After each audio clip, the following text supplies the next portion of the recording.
As young people, we see climate change through a different lens. For some, the UK's first 40-degree summer isn't a big deal, a freak one-off and not the product of climate change. But we know that it's a glimpse of the world that we will inherit. Even after a summer of record-breaking temperatures and life-threatening wildfires, it's estimated that almost 1 in 5 people in the UK are not concerned about climate change. But we don't have the luxury of time. As prediction becomes reality and first warning becomes last chance. In the UK, we're seeing weather become more and more extreme, with hotter, longer spells in the summer, punishingly cold winters, increasingly serious storms, dramatic floods, and rising sea levels around our coasts, all of which take a heavy toll on daily life. Take Fairbourne in Wales, a typical fishing village and the sort of place you'd go on holiday, yet it's being reclaimed by the sea. Places families have called home, laid down roots, and grown in, a village abandoned. The residents of Fairbourne might be the UK's first climate refugees, but they may not be the last. Further inland, farmers are also seeing their livelihood under threat. Kit Papworth has experienced first-hand the impact of climate change on the family farm his grandfather established decades ago. But his methods and processes are having to be adapted because the ground is changing so dramatically.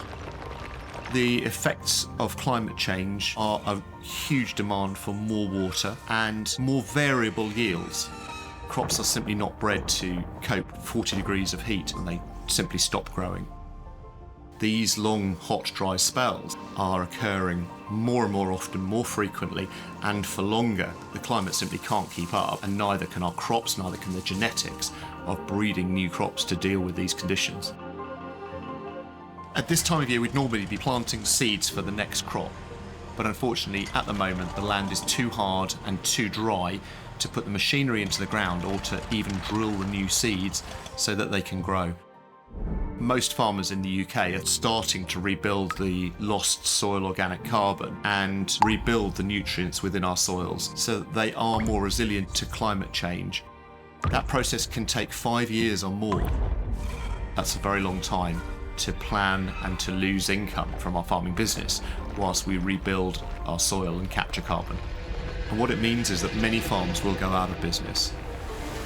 And it's not just a case of climate change bringing extreme heat.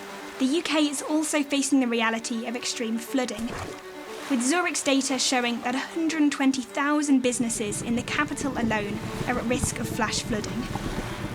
In July 2021, London was hit with torrential rain, more than a month's worth in just 2 hours.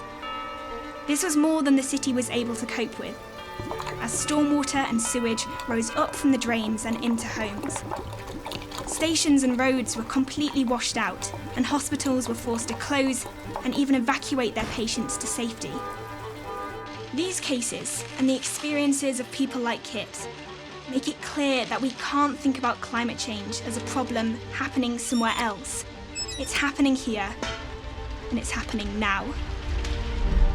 This can be scary to think about, but for every person who doesn't recognise the reality, there are thousands of us that do.